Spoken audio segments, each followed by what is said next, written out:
جناب شیخ عبد الرحمن صاحب، استخارہ کے خلاف عمل کا کوئی مطلب ہی نہیں بنتا۔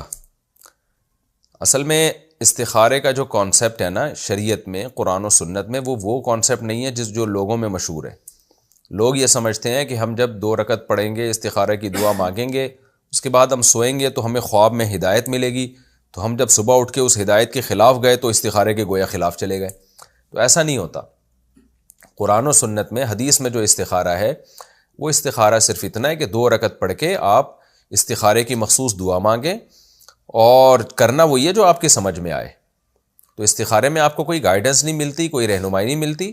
استخارہ اللہ سے دعا مانگنے کا نام ہے لیکن یہ دعا اتنی اہم ہے کہ اس کی ورڈنگ بھی نبی نے سکھائی، اور بہت تاکید کے ساتھ بتایا کہ ان الفاظ کے ساتھ اس طریقے سے جو دعا کرے گا اللہ اس کو ناکام نہیں کرتے۔